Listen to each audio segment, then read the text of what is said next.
참 예수님! 네, 인천에서 왔습니다. 김현우 바오로 신부입니다. 만나서 반갑습니다.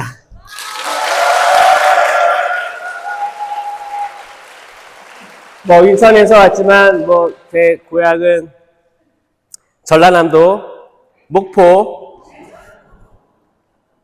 저희 부모님은, 아버지, 어머니께서는 아버지 고향이죠. 아버지 고향이 목포에서 배를 타고 가면 외달도라는 아주 작은 섬이 있습니다. 거기 이제 할아버지 할머니 계셨었고 돌아가시고 지금 아버지가 거기 옛날 집 좀 개조해서 민박으로 지금 운영하고 계시고요. 저는 목포에서 이제 갓난쟁이 때 이제 서울로 이제 올라가 가지고 서울 살이를 하게 된 거죠. 서울에서 아기 때 길도 잊어먹고 막 그렇게 살다가 이제 인천으로 또 이사를 가게 됩니다. 그래서 인천에 초등학교 3학년 때 이사를 가가지고 거기서 복사단도 하고 예비신학생 모임도 나가고 신부가 돼서 이제 외달도는 가끔 명절 때 왔다 갔다 했지만 신부가 돼서 살다가 이제 1년 만에 저는 이제 호주로 선교를 나가게 됩니다. 그래서 호주 선교를 10년간 하고 코로나 한복판 때 돌아왔어요. 돌아와가지고 지금 교구에서, 인천교구에서 2주 사목, 해양 사목이라고 해서 2주 사목은 외국인을 담당하는 거고요. 이제 해양 사목은 바다에 정박하는 배들, 큰 선박들, 컨테이너 선박들에 들어가서 미사해주고 외국인들 만나고 위로해주고 하느님 말씀 선포하고 그리고 이제 한국 거기 인천에서 여수까지가 담당이에요. 인천교구가. 이제 해양사목은 한국에 두 군데밖에 없어요. 인천하고 부산. 인천이 인천에서 여수까지, 그리고 부산이 여수에서 강릉까지 담당하고 있습니다. 그래서 저번에 그 부활 전에 부활 선물 주려고 여수에 왔었어요. 이 근처에 왔었습니다. 와서 까리따스 수녀회에서 하는데 이렇게 같이 협력해가지고 외국인 어부들 많죠?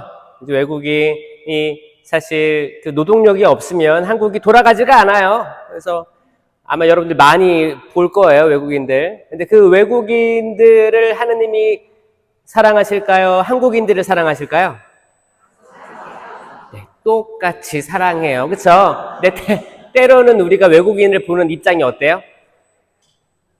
조금 때로는 두렵기도 하고, 좀 냄새나는 것 같기도 하고, 이렇게 잘 친해지기 어렵죠? 여러분들 외국인 중에 미국이나 유럽에서 온 사람 좋아해요? 아니면 동남아에서 온 사람 좋아해요? 왜냐하면 제가 호주에서 선교 생활할 때 저도 외국인 노동자였어요. 호주는 백호주의라고 있어요. 그 백인들을 더 이제 좋아하는 그런 문화가 있습니다. 아무래도 영국 식민지였기 때문에 영국 사람들, 백인들 좋아했는데 저는 거기 호주에 갔을 때 저를 어느 나라 사람으로 봤을까요? 그 외국에서는 대부분 아시아인을 대부분 중국인으로 봐요. 너무 많으니까 이렇게 한국 사람, 일본 사람, 중국 사람을 그렇게 뚜렷하게 구별하지 못합니다. 그래서 그러니까 한국에서 보는 동남아랑 비슷하게 호주에서는 아시아 전체를 아시아로 이렇게 보는 거죠.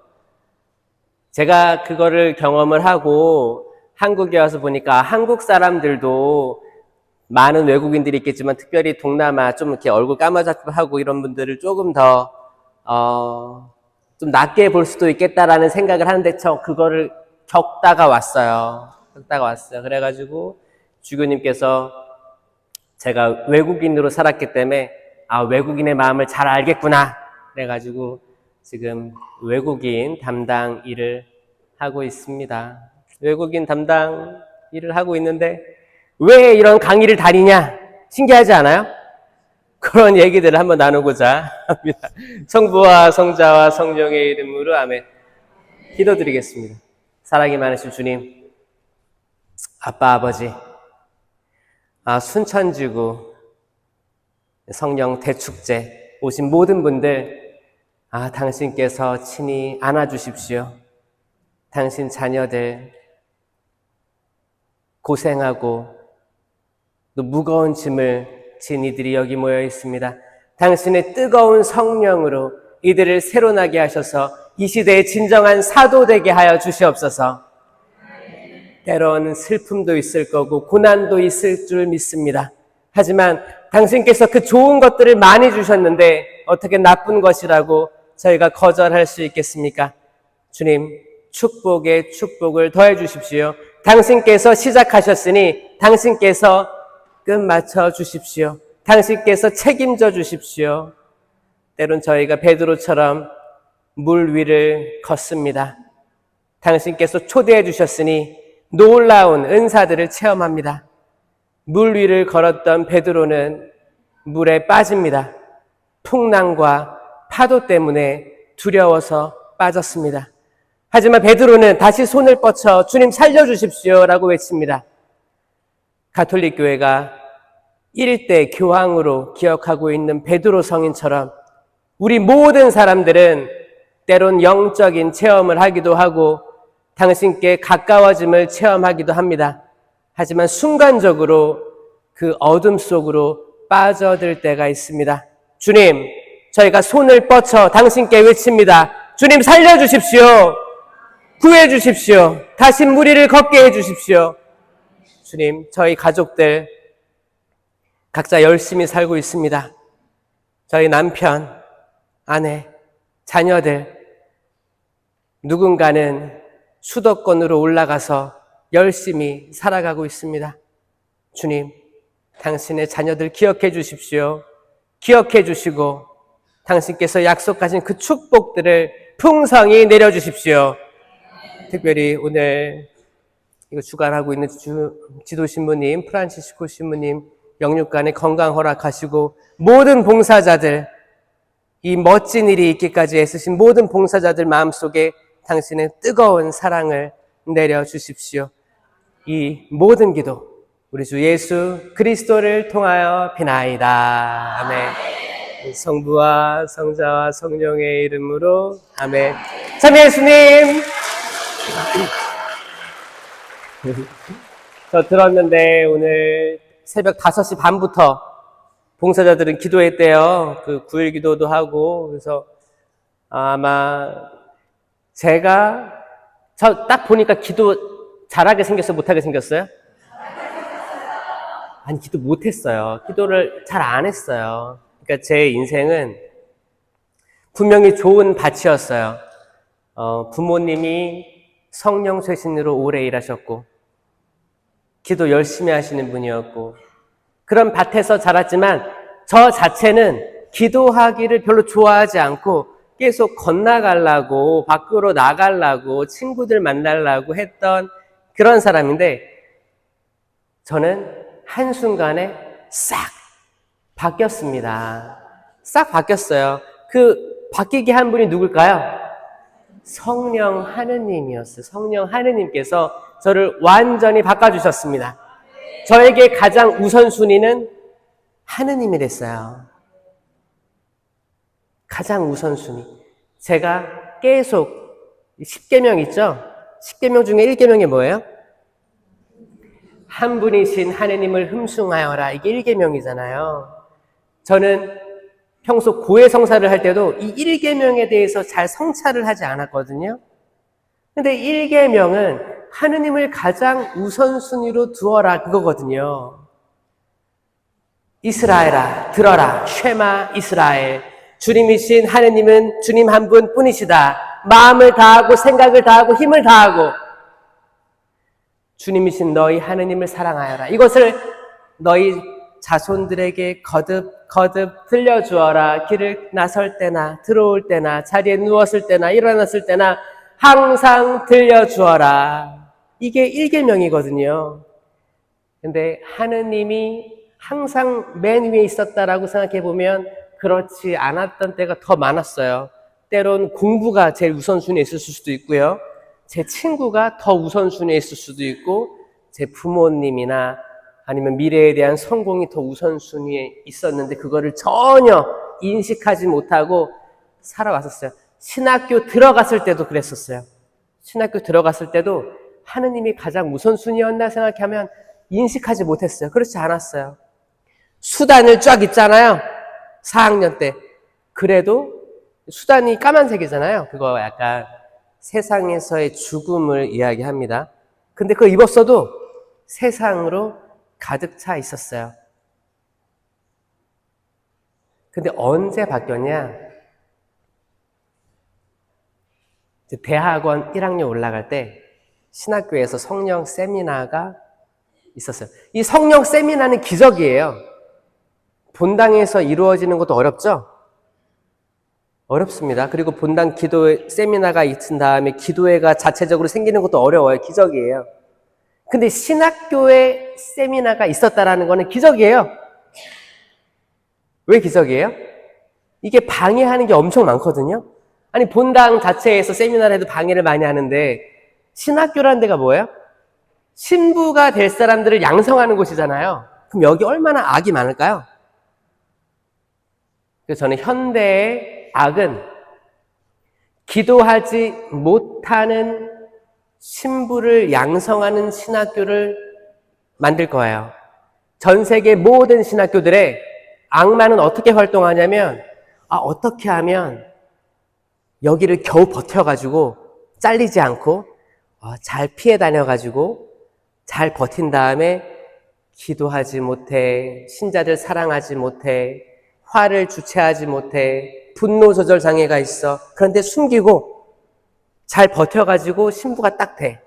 신부가 딱 되면 본당으로 갈 거 아니에요. 그럼 그 본당에 신부님 한마디의 말로 본당이 무너지는 데가 있어요, 없어요? 신자들이 하느님께 나아가려고 하다가도 사제, 수도자의 모습을 보고 걸려 넘어지는 분들이 있어요, 없어요? 이게 있어요.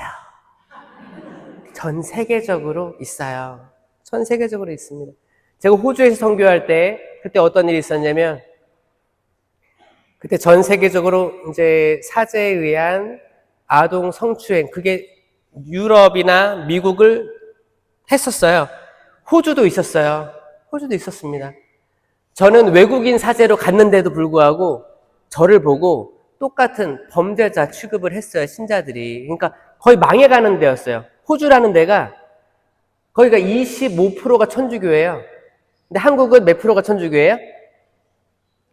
10%밖에 안 돼요. 한국은 10%예요. 11%. 그럼 호주가 25%가 천주교니까 더 많죠. 더 많은데 신자들이 감소하고 신부들이 감소합니다. 그러니까 부모님들이 신학교에 안 보내려고 하는 거예요. 지금 옛날 같지 않고 평판도 떨어졌고 뭘 보내냐. 수녀원도 안 보내고 수녀님들은 다 사복 수녀님들이에요. 그 수녀복을 입고 사제복을 입고 다니는 거를 싫어했어요. 그러니까 오죽하면 선교 사제를 아시아에서 데리고 왔겠어요. 그리고 주교회의 호주에서 편지를 씁니다. 우리 사제가 너무 부족하니까 아시아에서 젊고 이쁘고 똑똑한 사람 좀 보내달라고 해서 그 주교님이 제가 이제 사제 2년차 사제 2년차면 그때가 29살 이뻤겠죠? 29살 사실 보좌 신부 1년밖에 안 했으니까 얼마나 경험이 없어요. 주교님께서 그래 너 호주 파견 이렇게 한 거예요. 저요? 그 호주 선교라고 하면 영어로 강론을 하고 영어로 장례식을 집전하고 영어로 혼배를 하고 영어로 세례를 주라는 말씀입니까? 그렇지. 주교님, 저 영어 성적 보셨어요? 봤대요. 제 영어 성적이 뭐였어요? 제가 공부 잘했게 못했게요. 그러니까 겉모습만 보고 판단하면 안 돼요. 저 영어 성적이 그때 초등학교, 중학교, 고등학교 수, 우, 미, 양, 가였어요. 그때는. 그때 수, 우, 미, 양, 가 중에 뭐였어요?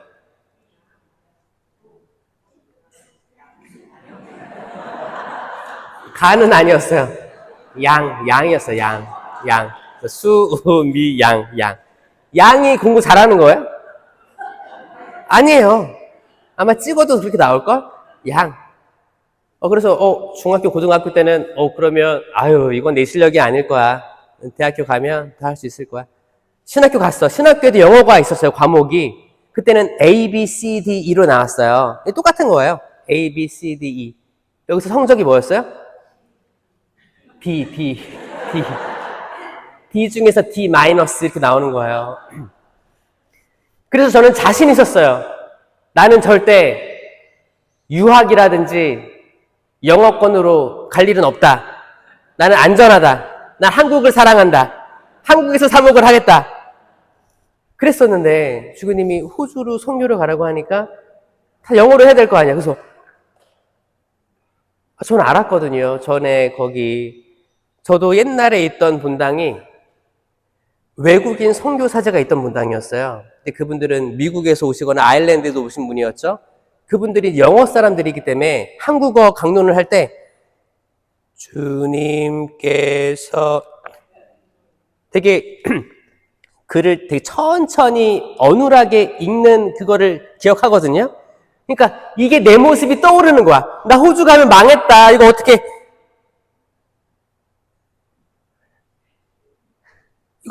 읽지? 영어 경문을 읽어야 될 거 아니에요.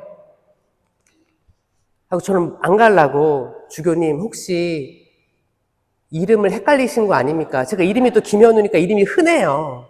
흔한 이름이. 저 성적도 이렇고 저 갈 만한 사람이 아닙니다. 그 주교님 뭐라고 하세요? 가서 배워와 그러는 거예요. 배워오래. 그래서 일단 제가 신학교 때 내내 그 약속한 게 있다면 순명서약. 주교님이 어떤 걸 얘기하셔도 성모님처럼 네 알겠습니다. 제가 여기 있습니다. 저를 써주십시오. 이거를 계속 되뇌었기 때문에 두려웠지만 저 부족하지만 하느님께 의탁하면서 해보겠습니다 하고 수락을 하고 가게 된 거예요. 호주 가서 딱 갔는데 그때가 2011년도였어요. 2011년도. 그때 딱 갔는데 2012년도에 이제 성추행 사건으로 전 세계가 떠들썩 했던 거예요. 난 이제 2년차 애기 사제죠. 사랑 많이 받고 해야 될 그 사제인데 거기서 완전히 무너졌어요. 완전히 무너졌습니다. 그때 우울증도 왔어요. 왜? 내가 언어도 못해. 언어도 못하고 기도도 그렇게 하고 사회적 시선이 저를 좋아하지 않았어요. 환영하지 않았어요. 약간 그런 거 있잖아요. 만약에 미래에 상상해 보세요. 만약에 미래에 한국에서 한국 사제들이 줄어들 경우에 아마 베트남이라든지 다른 데서 사제가 파견될 거예요. 미래에. 지금 성소자 감소하고 있죠? 아마 전국적으로 그럴 거예요. 만약에 감소해서 성당은 많은데 신부가 감소하면 파견 받을 거란 말이에요. 그랬을 때 그 신부들이 환영받겠어요? 처음에? 아닐걸요? 왜 한국 사람들은 한국 신부가 좋은데 아마 그럴 거예요. 저도 마찬가지 상황이었어요. 우울증도 오고 불면증도 오고 내가 여기서 살아서 뭘 하나. 그리고 이제 카톡을 쫙 보니까 그때 한국에 있던 제 동기 신부들은 사제 2년차 보자 2년차 때 신자들이 얼마나 이뻐하는지 알아요? 그 미사 때 기침만 해도 쌍화탕이 사제간에 쌓이고 막 그랬던 시절이었어요. 나는 아프면 끌려 나가요. 거기 신자들이 할머니 신자들이 있어요. 거기 있어. 거기 다 오랫동안 봉사했던 분들이야. 막 두들기더니 나 아픈데 끌려 나가서 미사하고 떠듬떠듬 미사하고 거기 학생들은 막 이제 성당마다 학교가 붙어 있어. 초등학교 애들이 저를 봤을 때 초등학생 다 이제 블론드 헤어의 호주 사람들이에요.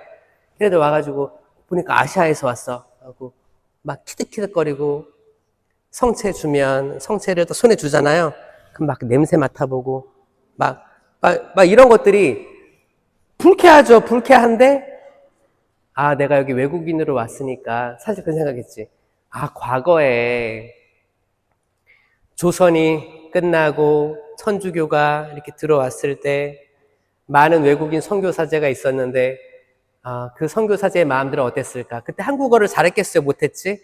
근데 어떻게든 살아갔잖아요. 그 사람들, 그 선교사들 생각을 하면서 저도 이겨내야겠다. 뭐 안 될 게 뭐 있어. 그런 마음으로 살아가는데 계속 아프고 그랬어요. 그랬었는데 그때 저를 살려준 게 심령 기도였어요. 신령한 언어 기도였어요. 왜냐하면 제가 어렸을 때 신령한 기도가 있다는 건 알았었어요. 왜냐하면 부모님이 했고 집안에서 가정기도회가 있어가지고 신령한 기도를 했거든요. 그래서 저게 뭐야? 아빠 엄마는 랄랄랄라 해보라는 거예요. 그래서 랄랄랄랄랄랄랄라 하면서도 내가 뭐 하는 거지? 이 생각을 많이 했어요. 근데 그게 있다는 건 알았지. 뭔가가 느낌이 달라. 근데 그런 게 있다는 건 알았어.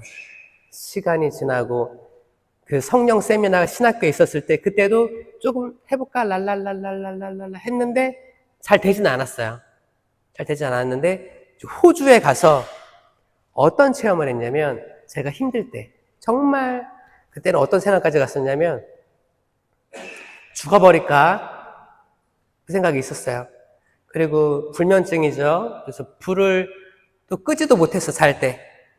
그 호주는 이렇게 집이 그냥 들판에 이렇게 집이 있어요. 성당도 있고 사제관이 이렇게 있으면 이렇게 바깥으로 통하는 문이 그 위아래로 뚫려 있어요.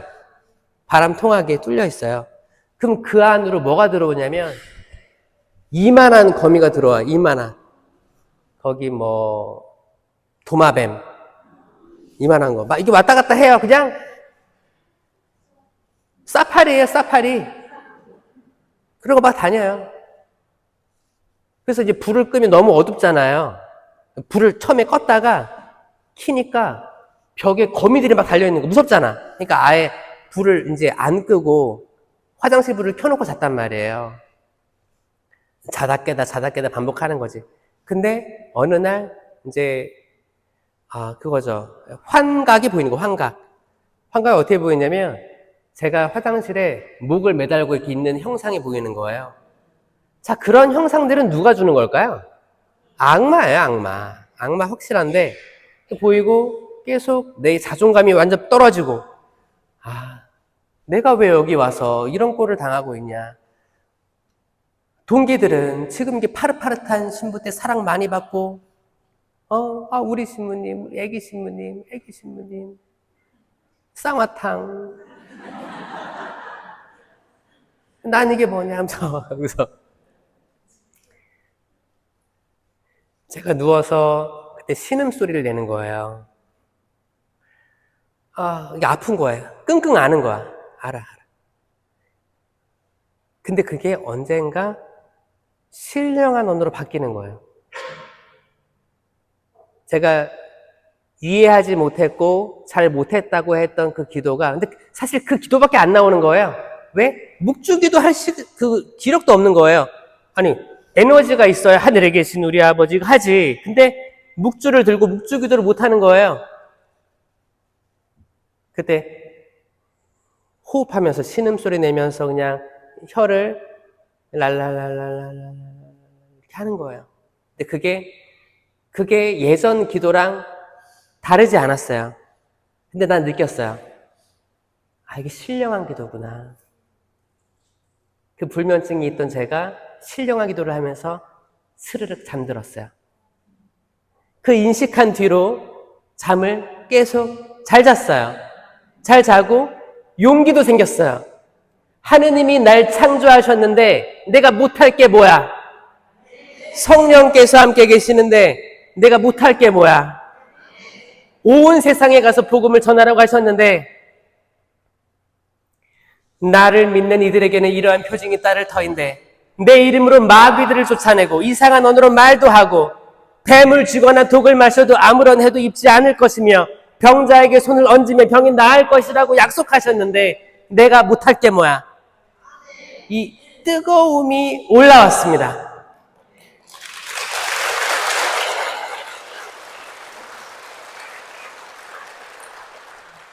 그리고 영어 성경책을 딱 펴셨어요.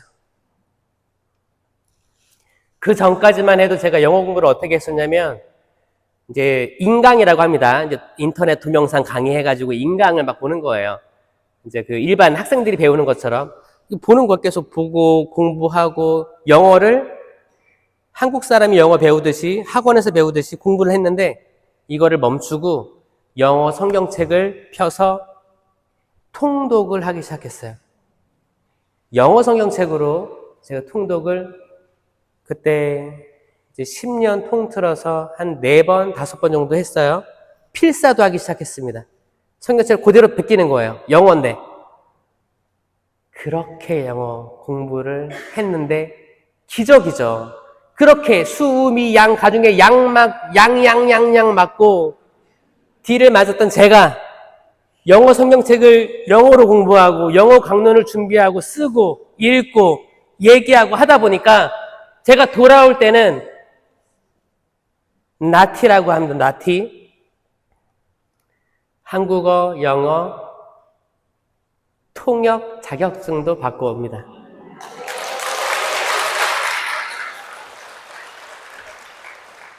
그래서 국제 행사 같은 거 이제 외국 주교님이 오시면 안내해드리고 통역해드리고 하는 뭐 제가 봤을 땐 기적인데 또 많은 분들이 또 좋아하세요. 자기 아들 일 같아서 또 좋아하시고 하나님이 그렇게 쓰시겠다는데 어떡해요.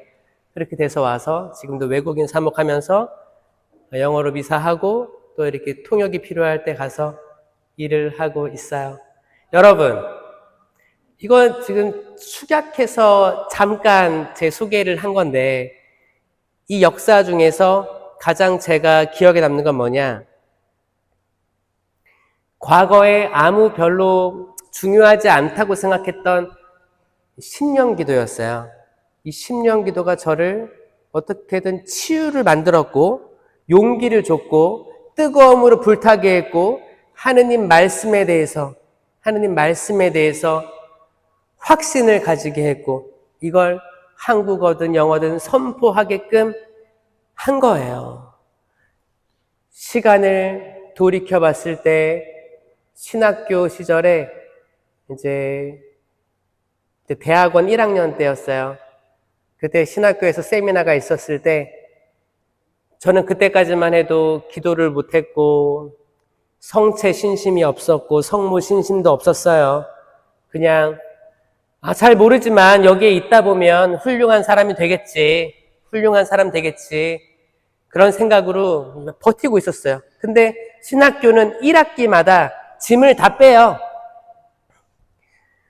한 학기 끝나면 기말고사 끝나면 짐을 다 싸가지고 또 방학을 하는 거야. 그리고 또 다음 방학 학기 들어가면 다시 짐을 싸서 들어가요. 이걸 반복하는 거예요. 그러니까 그건 무슨 뜻이에요? 짐 싸서 나간 다음에 잘리든 뭐 하면 안 들어오면 되는 거거든요. 그런 느낌이에요. 그러니까 매 학기마다 내가 다음 학기 때 들어올 수 있을까? 다 이런 마음들이 모든 신학생들한테 다 있었습니다. 내가 들어올 수 있을까? 그렇게 한 학기 한 학기 버티는 거예요. 그렇게 했었는데 저도 내가 신부가 될 수 있을까? 이런 마음으로 기도의 전문가도 아니야. 하느님 체험한 것도 아니야. 성령을 체험한 것도 아니야. 신앙이 또 기쁘지도 않아. 그때 제가 석사학위 논문을 쓰려고 책을 많이 구입했었어요. 또 학위를 써야지 또 졸업을 하니까 그때 제가 집중했던 거는 과학이었어. 과학책들.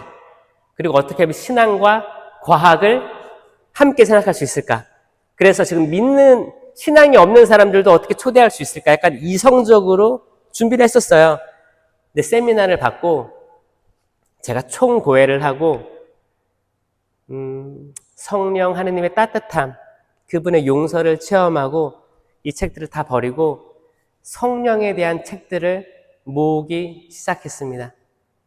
그리고 마음 바뀌었어요. 나 논문을 성령으로 써야겠다. 그리고 제 계획서를 가지고 교수실에 다 왔다 갔다 한 거예요. 저 이걸로 쓰고 싶은데 지도 교수로 해주시겠습니까? 해주시겠습니까? 근데 하나같이 다 뭐라고 해요? 아유, 나 너무 많아, 바빠. 아, 나 그건 전문 분야가 아니야. 아니야. 다 싫대요. 그래서 저는 포기하려고 했어요. 아, 다시 과학으로 가야겠나 보다. 근데 희한했어요. 아니, 왜 천주교가 성령에 대해서 논문 쓴다고 하는데 왜 다 거절하지? 이상하긴 했어요. 마지막으로 공중전화에서 전화를 겁니다. 제가 걸었던 신부님은 너무 바쁜 신부님이었어요. 강의로 바쁘고 뭐 책 저술로 바쁘고 방송에도 많이 나오고 그랬었어요. 그 신부님 이름은 차동엽 로베르토 신부님이었어요. 저는 그냥 이가 안 될 거라고 생각했는데 한번 걸어본 거지 뭐. 이분 아니면 이제 접고 포기해야겠다. 그래서 전화번호를 어떻게 알아내가지고 공중전화로. 그럼 그 신부님 핸드폰에는 공중전화 번호가 써있을 거 아니에요. 당연히 안 받지. 안 받을 거 아니에요. 안 받겠지 하고 한번 걸어봤어요. 신부님이 전화 받으셨어요. 여보세요? 안녕하세요. 저 인천교구 신학생 누구누구입니다. 한 번도 뵌 적도 없지만 전화 드리게 됐습니다. 그 성령 쇄신 쪽으로 논문을 쓰고 싶은데 지도교수가 없습니다. 도와주실 수 있을까요? 신부님께서 어휴 좋은 걸로 쓰네. 해줘야지. 라고 하신 거예요. 그렇게 바빴던 신부님께서 수락해 주시고 이제 한 달에 한 번 정도 만나가지고 논문을 쓰기 시작했고 저는 성령 쇄신에 대한 학위를 가지게 되었어요. 그리고 썼는데 그걸 쓸 일이 없었어요. 그리고 신부가 돼서 보자 1년 했죠. 보자 때 뭘 쓰겠어요? 쓸 일 없었어. 그리고 호주 갔잖아. 쓸 일이 없었어요. 없었어. 10년이 지나고 돌아왔는데 외국인 사목을 하는데 저 교구청 바로 옆에 이제 인천교구 성령홀이 있습니다. 성령쇄신이었어요. 근데 저는 제 처음에 서품 받을 때의 마음 뭐였냐면 나는 청년 성령쇄신을 하고 싶다. 학위도 있고 이렇게 젊으니까 하고 싶다. 근데 그걸 다 까먹었지. 시간이 지나면서 난 이쪽은 아닌가 보다. 하느님께서 선교 쪽으로 쓰시려고 하나 보다. 그래가지고 그 11년 동안 아무것도 안 했어요. 활동을 안 했어요. 그러고 있었는데 성령쇄신에서 저를 초대를 합니다. 강의 좀 도와달라고. 그래서 한 번, 몇 번 왔다 갔다 하기 시작해요. 근데 또 어떻게 그 연줄이 생겨가지고 서울대교구 삼성산 성지 철야를 가게 됩니다. 철야를 갔는데 저 너무 감격스러웠죠. 왜냐하면 저 어렸을 때, 아기 때 부모님이 항상 저희를 데리고 형하고 저 데리고 성심원, 수원에 성심원 있어 용인에 거기 철야를 다니셨거든요. 그러니까 저는 제 기억은 어렸을 때 어른들은 막 손들고 춤추고 기도하고 신령기도 하고 그 기억이 있고 저랑 형은 거기서 자기도 하고 막 덤블링하고 놀러 다녔었어요. 그 기억이 있는데 철야 기도를 강사로 처음 왔을 때 제 느낌이 뭐였냐면 저를 위해 기도해 주십시오. 그렇게 시작을 했어요. 그러니까 신자들이 심령으로 기도를 해 주시는 거예요. 그때 북받쳐 올랐습니다. 그리고 지난 과거의 일들이 막 다 떠올랐어요. 차근차근. 그때는 계획이 없어 보였었는데 지금 돌이켜보니 그때 하나하나 계획이 있으셨구나.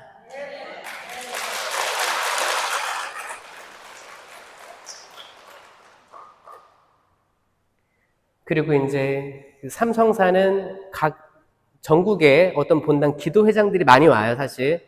은사 갱신하고 쇄신하기 위해서. 이분들이 제 연락처를 하나씩 따가는 거예요. 따가서 초대를 하기 시작합니다. 초대를 하기 시작해서 초대를 받다 보니까 초대 받을 때 어떤 데는 가고 어떤 데는 안 갈 수 있어요? 할 거면 다 하고 안 할 거면 안 하는 거예요. 그렇죠? 저는 아주 작은 기도회도 가고 또 오늘처럼 성령 대축제 피정도 다 수락을 합니다. 본당 기도회가 작을 때는 한 12명까지 봤어요. 12명이 있고, 그런데도 갑니다. 가요. 왜? 나는 더 적은 숫자로 기도를 해본 사람이거든요. 왜냐면 신학교 세미나 끝나고 신학교에서 성령 기도회를 만들었어요. 신학생들. 제가 회장이었어요. 그때 2명, 3명 나왔었거든요. 2명, 3명 나와서 말씀 듣고 찬양하고 율동하고 기타 치고 노래하고 심령 기도도 해보고 이런 기도회가 있었기 때문에 인원이 아무리 작은 곳이라도 2이나 3이 모인 곳에 나도 함께 있으리라는 하느님의 말씀이 실현된다면 그곳이 곧 다락방이고 예루살렘 아니겠습니까? 너희는 예루살렘에서 기다려라. 높은 데서 오는 힘을 기다려라 라고 하셨지 않습니까? 그래서 아무리 작은 숫자여도 갑니다. 가서 함께 기도하면 엄청 뜨거울 때가 많아요. 항상 주님께서는 우리 마음 의지가 드러나고 성령님께 우리 마음이 드러난다면 하느님께서 우리가 청하는 것 그 이상으로 막 쏟아 부어주실 때가 많아요. 치유도 일어나고 이상한 언어도 나오고 예언도 선포됩니다. 신기한 게 물질적인 축복들도 주어질 때가 많아요. 이게 너무 희한한 거야. 전 처음에 그래서 그랬었어요. 성령 기도회에서 약간 기복적인 신앙이 있다고 저는 알고 있었어요, 과거에. 근데 이게 그 생각이 드는 거예요. 아니, 기복신앙과 우리 축복에 대한 신앙은 종이 한 장 차이인데 내가 왜 이걸 두려워하지? 이 생각이 들었어요. 왜? 예수님께서 이렇게 말씀하셨어요. 나 때문에 자녀나 형제나 부모나 토지를 버린 사람은 내세에서도 구원을 받겠지만 현세에서 비록 박해도 있겠지만 100배의 축복을 받을 것이다. 100배의 상급을 받을 것이다. 이게 뭐예요? 현세에서 현세의 축복을 하느님께서 허락하셨습니다. 아멘? 저는 기도에 가면서 그런 얘기 많이 해요. 우리 내중에 내세 하느님 나라 가서 받을 복도 있지만 현세에서 분명히 하느님께서는 베풀어 주신다. 믿고 구하셔라. 우리 기복신앙 안 되니까 성당 나와서는 우리 그런 거 구하면 안 돼 하다가 어떻게 집에 가서 어떻게 해요? 집에 가서 골방에 들어가가지고 주님 제 자녀 잘 되게 해주세요. 저희 부동산 좀 팔리게 해주세요. 물질적인 축복 좀 해주세요. 이런 거를 숨어서 한단 말이에요. 그렇게 할 게 아니라 대놓고 복을 구해야 돼요. 전 처음에 이 성당 들어와서 이 십자고상하고 이 제단, 이 벽면을 계속 바라보면서 생각해 봤어요. 이게 어떤 뜻일까? 그때 제가 하느님께서 가슴을 울리시면서 말씀하신 게 뭔지 알아요? 자, 여러분들 여기에 있는 별이 있고 동그란 게 있고 예수님이 있어요. 뭐 같아요? 저는 오늘 처음 왔지만 뭐가 보였냐면 아브라함아 밤하늘의 별을 봐라. 이 별들보다 내 후손을 많게 해주리라. 아멘. 바다의 모래알들을 봐라. 이 모래보다 더 많은 축복을 주겠다라고 하셨잖아요. 그래서 초막절이 생긴 거예요. 초막절은 뭐냐면 초원에 그때 유목민이었기 때문에 가족들을 다 데리고 양들을 데리고 이제 가다가 또 적당한 곳에 또 천막을 치고 잤단 말이에요. 잠깐 머무는 거예요. 또 이동한 다음에 초막을 짓고, 이 초막이 뭐냐? 그때는 시멘트가 있었어요? 없었어요. 다 이제 줄기, 나뭇가지 섞어가지고 만든 거지. 이게 덮었어요. 그러면 거기가 이렇게 뭐 아스팔트라든지 뭐 이렇게 역청으로 발라가지고 이거를 딱 지붕을 만든 게 아니고 대충 걸쳐놓은 거예요. 어차피 오래 살 집이 아니잖아. 또 철거하고 또 이동해야 되니까. 그러면은 거기서 누워서 하늘을 보면 별들이 보였다는 거예요. 밤에 누워있으면 이 나뭇가지 사이들로 별들이 보였다는 거야. 그러면 거기 이제 아브라함과 선조들이 보고, 그래, 하느님께서 그렇게 약속하셨지. 축복을 약속하셨지. 그리고 스르륵 잠들었다는 거예요. 그게 초막절이에요. 이 별들을 보고 여러분들은 축복을 떠올려야 돼요. 아멘? 이 현세의 축복도 있고 내세의 축복도 존재합니다. 부지런히 구하세요. 구하여라 받을 것이다. 찾아라 얻을 것이다. 문을 두드려라 열릴 것이다. 어느 아버지가 자녀가 빵을 달라는데 돌을 줄 아버지가 어디 있으며 생선을 달라는데 전갈을 줄 아버지가 어디 있느냐. 너희가 악하면서도 너희 자녀들에게 좋은 걸 줄 알거든. 하늘에 계신 너희 아버지께서 얼마나 더 좋은 것, 곧 성령을 잘 주시겠느냐. 아멘. 성령 받으세요. 성령을 받으면 나의 모든 존재가 새로 태어납니다. 새로 변화되는 거예요. 이게 새 창조예요. 7일 창조를 했잖아요. 첫째 날 빛을 만드셨다는 것은 우주예요. 이 빛을 만든 게 태양이 아닙니다. 왜 태양은 언제 만들어져요? 넷째 날 만들어져요. 그러니까 첫째 날 빛이 있어라 이건 태양이 아닙니다. 이 빛은 또 예수님이 아니에요. 왜? 니케아 신경에 그분께서는 창조되지 않고 나시어 이 표현에서 예수 그리스도는 창조된 게 아니고 이미 계셨습니다. 맞죠? 그럼 첫째 날 창조는 뭔가 빛이 있었는데 그거예요. 이거를 현대 과학으로는 뭐라고 얘기하냐면 빅뱅 이론이라고 합니다. 뭔가 시작에 펑 빛이 있었다. 대폭발이 있었다. 우주예요. 우주라는 공간으로 떠올리셔야 됩니다. 둘째 날은 하늘과 바다를 만드세요. 둘 다 물이에요, 물. 하늘도 물이고 바다도 물이에요. 그래서 바다가 오염되면 하늘도 오염되고 하늘이 오염되면 바다도 오염되는 거예요. 같은 겁니다. 셋째 날 땅을 만드시는 거예요. 이 첫째, 둘째, 셋째 날은 장소를 만드신 거예요. 장소예요. 제가 신학교 때 이거를 외우려고 노력했는데 안 외워졌어요. 왜? 이게 1, 2, 3, 4, 5, 6, 7로 외우면 안 외워져요. 왜? 질서가 없어 보이기 때문에. 질서가 없어요. 봐봐요. 빛이 있어라. 하늘, 바다, 땅. 그 다음에 갑자기 태양이 등장해요. 태양. 해와 달과 별을 만드시거든요.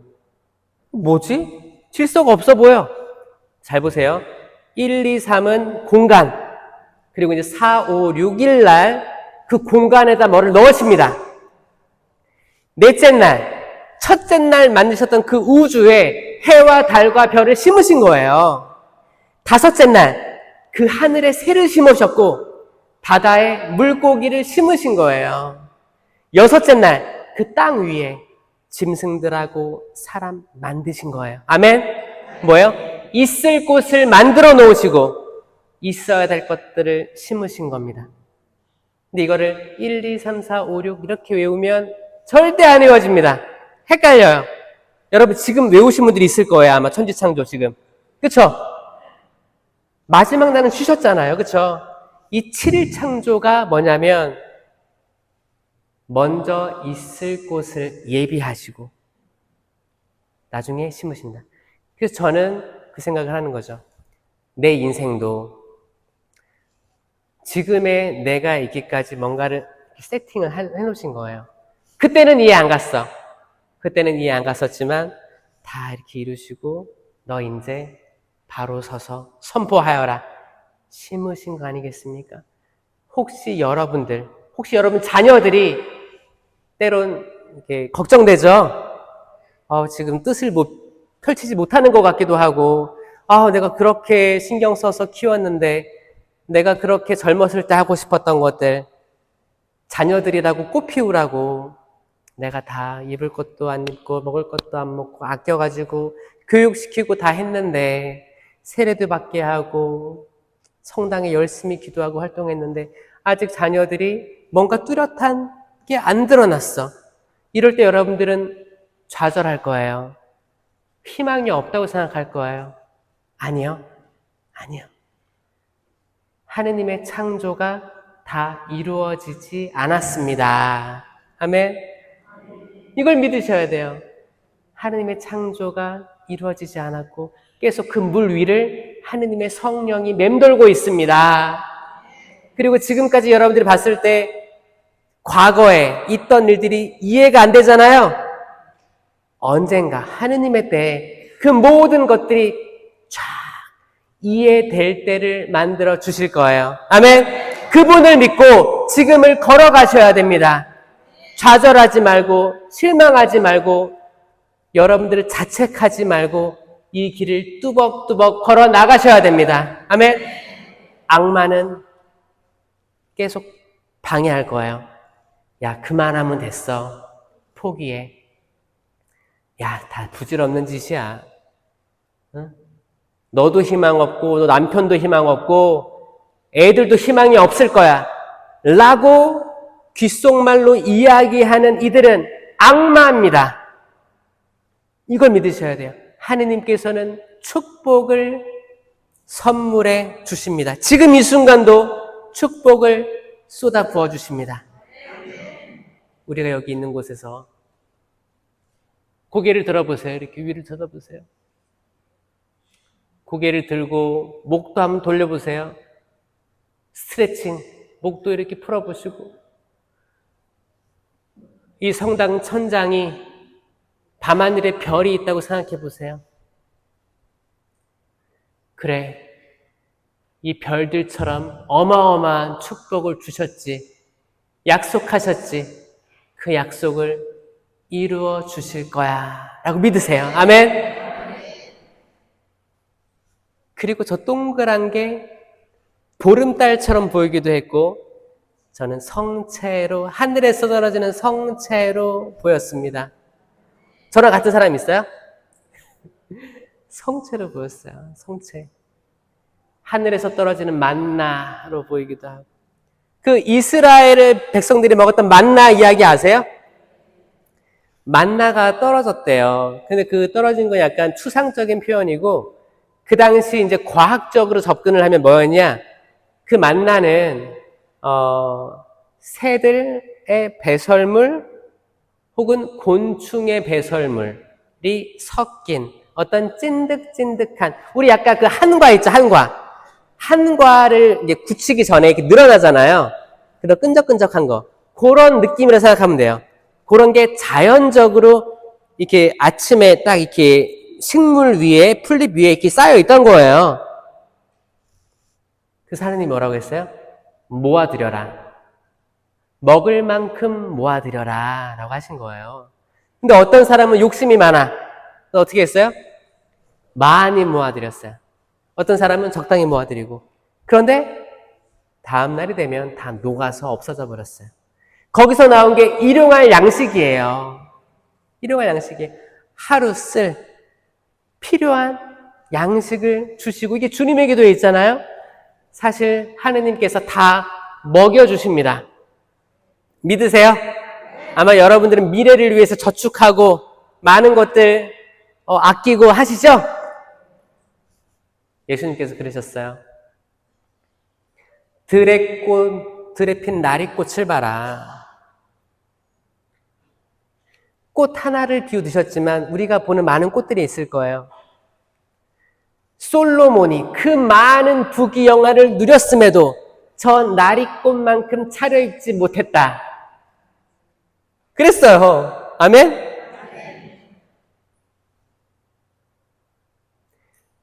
정말 우리가 하루하루 그냥 만족해하며 살아간다면 하느님께서 우리가 걱정하지 않아도 다 먹여주시고 재워주실 겁니다.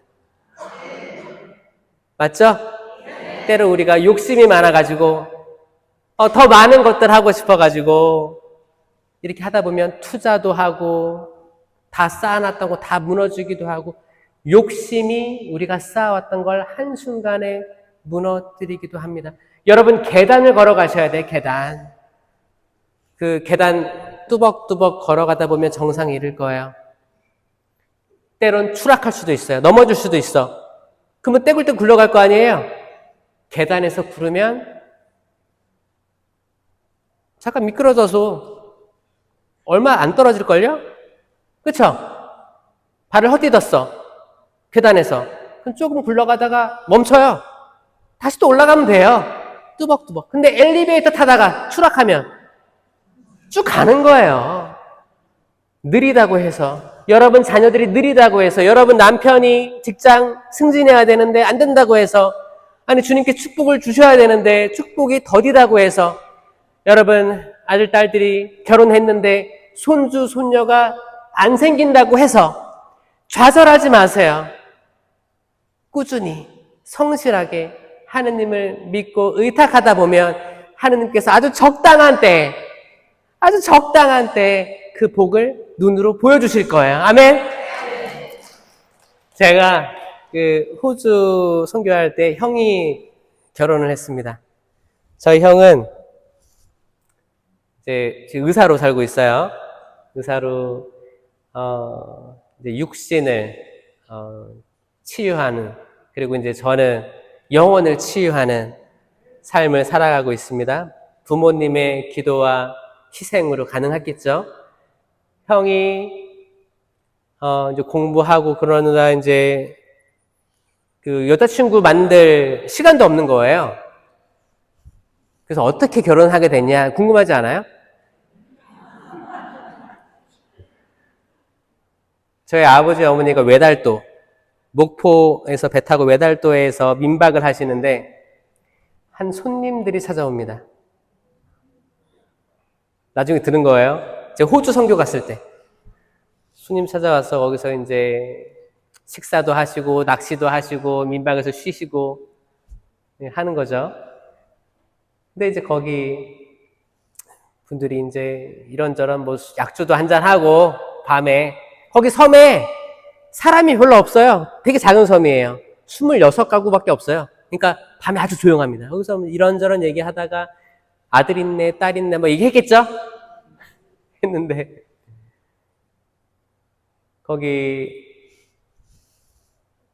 거기서 그런저런 얘기하다가 서로 마음에 들었던 거예요. 부모님들끼리. 아들은 생각도 안 하고 있는데. 그래서 어떻게 만나서 결혼하게 된 거예요. 그것도 신기하긴 신기하죠. 뭐 선을 본 것도 아니고 그냥 부모님끼리 약간 느낌이 있었나 봐. 근데 이제 신자가 아니어서 결혼할 때 세례 받고 성사혼을 하게 된 거고, 근데 아이가 안 생겼습니다. 저 호주에 있을 때. 그러니까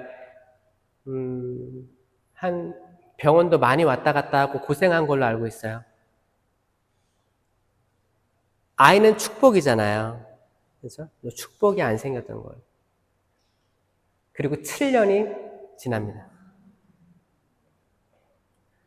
근데 신기한 건 코로나 한복판에 제가 이제 호주 선교 10년 마치고 돌아올 때 그때 임신했다는 얘기를 듣습니다. 그리고 제가 한국에 돌아오니까 첫 아이를 출산하게 됐어요. 저는 그런 거지. 내가 호주에 있으면 조카 못 볼까봐 나 돌아온 다음에 조카 보여주려고 했나? 근데 당사자들은 너무 고생이 많았던 거예요. 여러분, 난임, 불임으로 고생하는 여러분 자녀들 때문에 너무 속상하신 분이 있다라면 끝까지 포기하지 마시기 바랍니다. 하느님께서 아주 적당한 때 드러내 보여주실 거예요. 그 전에 우리가 해야 될 건 뭐예요? 상처 치유예요. 때론 상처들 때문에 뭔가 얽히고 설켜가지고 사실 마음이 편안해져야 다 모든 것들이 가능해지는 건데 사실 현대인들은 많이 뭔가가 꼬여 있어요. 여러분 매듭을 푸는 성모님 기억나시죠? 그 자비의 해 신년 때 등장했던 교황님이 사랑했던 성모님 매듭을 풀고 있어요. 이 매듭이 엄청 길죠? 얼마나 길까요? 다 우리 얘기하는 거예요. 우리가 매듭들이 있어요. 특별히 저는 가정에서의 매듭을 이야기하고 싶어요. 저는 사실 어렸을 때부터 아버지를 그렇게 좋아하지 않았습니다. 많은 아버지와 아들 사이의 관계가 그럴 수 있어요. 저도 친구들, 아니면 신학생들, 그때 같이 대화를 나눠보면서, 진짜 이거 아들하고 아버지 사이가 별로 안 좋구나를 많이 공감했었거든요. 왜 그럴까요? 왜 그런지 알아요? 자식 입장에서 아들이 볼 때 아버지가 싫은 게 있어. 어떤 부분이 싫어요? 근데 이게 나한테 보여. 그러니까 거울을 보면 아버지가 보여.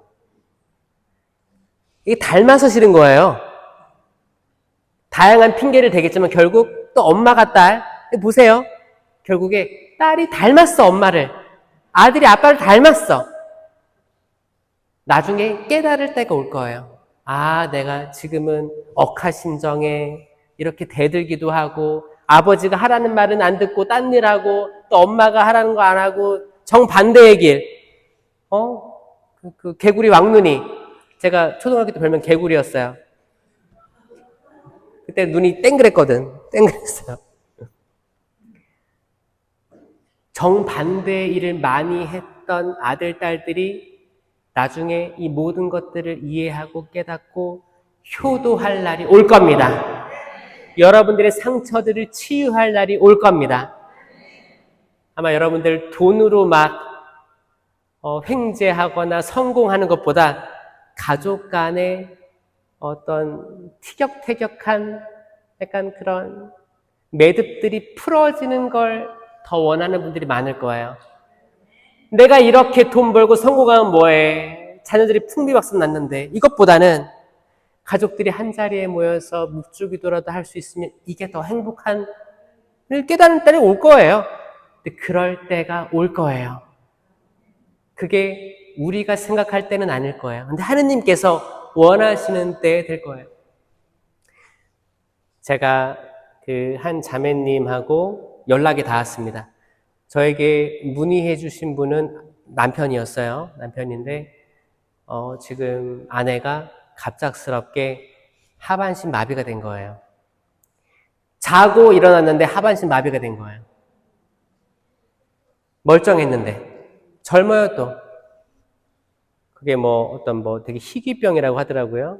그래서 재활병원에 있게 됐는데, 시문이 바쁘신 거 아시지만 지나가다가 들리시면 혹시 병자성사 좀 주고, 왜냐면 그 자매님이 제 강의를 좋아하는 팬이래요 또. 그래서 왔으면 좋겠다고 해서 갔습니다. 지방 쪽이었는데 갔어요. 가서 대화를 나누다 보니까 놀라운 걸 느꼈어요. 아들들이 있었는데, 특히 이제 한 아들은 다 세례 다 받고 했는데 신천지에 빠진 삶을 살았었어요. 부모님과 당연히 멀어지고 그런 삶을 살고 있었어요. 근데 어머니가 그렇게 되셨는데 이제 그 아들이 거기에 상주하면서 돌보는 거예요. 제가 같이 기도하자고 했어요. 그리고 기도 어머니랑 같이 해주셔라. 묵주기도 같이 해주셔라. 그 친구는 신천지에서 돌아와서 성당을 다니고 하느님께 기도하고 있습니다. 이게 기적이에요. 이게 기적이에요. 그래 하느님께서 원하시는 때 그 자매님도 완전 회복될 수도 있겠죠? 설령 회복이 안 된다 해도 저는 이 아들이 돌아온 게 기적이에요. 돌아와서 어머니와 같이 기도하는 것 자체가 기적입니다, 여러분. 왜냐? 근력이 좋아야 80년 살아가는 거예요. 그렇죠? 어떤 사람은 100년, 120년 살겠지. 그렇게 살면 뭐예요? 달력에 적혀있는 약속들은 친구랑 잡은 약속이 많아요? 다 의사랑 잡은 약속이 많을 거예요. 안과, 치과, 내과. 우리는 젊을 때 여러분들이 생각이 있고 내 팔다리 잘 움직일 때 하느님께 영광 드리는 삶을 살아야 됩니다. 그게 가장 좋은 거예요. 가장 좋은 거. 왜냐? 우리는 결국 하느님 나라에서 하느님과 지복직관으로 살아갈 사람들이기 때문에 하느님의 영광을 가장 우선순위에 두고 살아야 될 사람들이에요. 모세가 시나이 산으로 올라갑니다. 하느님의 영광이 구름이 그 산을 뒤감고 있었고 거기서 기도합니다. 40일을 단식 기도하면서 기도해요. 그때 저 아래서는 뭐가 있었냐? 이스라엘 백성들이 두렵습니다. 왜? 하느님의 영광이 구름이 시나이산을 뒤덮고 있으니까 뭐야 지진이 나는 것 같기도 하고 구름이 막 이렇게 있으니까 무서워요. 그래서 어떻게 해요? 아론한테 가서, 아론은 누구였어요? 사제였어요. 사제였어요. 아론, 우리가 지금 너무 두렵고 이게 지금 혼란스러우니까 뭔가를 보여줘. 뭔가가 눈에 보이는 걸 보여줘. 그러니까 어떻게 했어요? 아론이 모든 금붙이들 다 가져오라고 했어요. 그래가지고 넣으니까 거기서 송아지 형상이 등장합니다. 그게 금송아지였어요. 하느님께서 모세에게, 모세야, 빨리 내려가라. 이들이 죄악에 빠져 있다. 자, 하느님의 영광이 있는가 동시에 죄악도 도사리고 있습니다. 이게 너무 희한한 거예요. 그렇죠? 모세가 내려가서 보니 금송아지에 춤추고 이 금송아지가 우리를 이집트에서 이끌고 온 신이다, 야훼다 라고 하고 있었어요. 우상숭배죠. 모세가 어떻게 했어요? 이 두 개의 돌판을 던져버립니다. 수많은 사람들이 죽어요. 수많은 사람이 멸망해요. 이게 영적으로 어떤 걸 뜻하냐면 그 하느님의 계명으로 우리의 악습이 소멸하는 것을 얘기하는 거예요. 그 한 번 이렇게 차근차근 바꿔주시는 게 아니고 때로는 하느님께서는 순식간에 회개시켜 주십니다. 아멘? 송두리째. 그래서 기다리라는 게 왜냐면 저 알아요. 여러분들 온 가정이 성가정인 분들 많을 거예요. 다 세례 받았어. 근데 이제 자녀들 다 서울로 수도권으로 공부하러 가고 취업하러 갔죠? 근데 가다 보니까 서울로 가다 보니까 수도권으로 가다 보니까 신앙생활을 못하게 될 거예요. 아마 여러분들 기도 많이 하고 있을 거예요. 기도하게 해달라고 신앙생활. 성당이라도 가서 나중에 올 며느리, 사위 성당 다니는 사람 데려왔으면 좋겠다 생각하는데 성당을 안 나가니까 천주교를 만날 리가 있어요, 없어요? 아주 힘이에요. 그래서 막 기도할 거 아니에요. 거기서 이제 마치 작은 아들이 도시로 가서 흥청망청 쓴 것처럼 아마 여러분들도 내 자녀들이 혹시 그러지는 않을까. 아마 노심초사하고 있을 거예요. 이거 여러분이 바꿀 수가 없어요. 오직 하느님만이 어떤 순간적으로 확 변화시켜주지 않으면 사람은 바뀌지가 않습니다. 그래서 아마 오늘 대피정 때 저는 충분히 여기에 대해서 지향 두고 당신만이 오직 성령 하느님께서 완전히 사람을 바꿀 수 있기 때문에 제 아들, 제 딸, 제 남편 그리고 저 자신도 변화시켜 주십시오. 제가 기쁘지가 않고 성당 와서 기쁘지가 않고 영성체를 아무리 모셔도 당신과 함께함을 느끼지 못하고 마음에 평화로움이 없고 우유부단하고 분노가 일어나고 화가 계속 오르고 이게 화가 오르는 게 몸도 막 뜨거워지고 갱년기인가?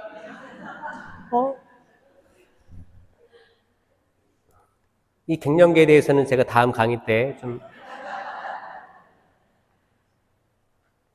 모세는 다시 올라가서 참회 단식을 하고 십계명판을 다시 받아옵니다. 결국.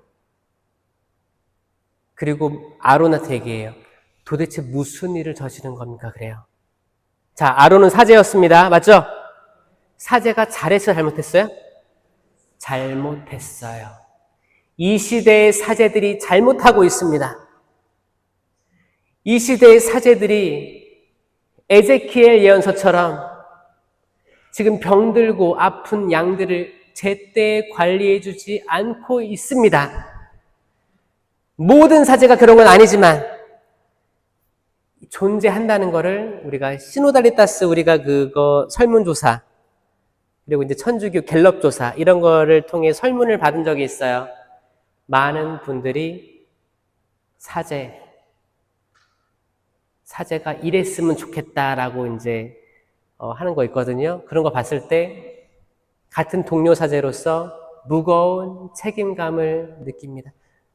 특별히 오늘 성령 대축제 때 사제들의 쇄신을 위해서 기도 부탁드릴게요. 또 수도자들의 회개를 위해서 부탁드릴게요. 아멘. 오늘 여기가 하느님의 영광스러운 모습이 여기 존재하는 거예요. 이 성전에 오늘 기쁘고 그 영광스러움 올려드리고 회개하는 삶을 목표로 두고 오늘 하루 주님 안에서 기쁘게 지냈으면 좋겠습니다. 아멘. 영광이 성부와 성자와 성령께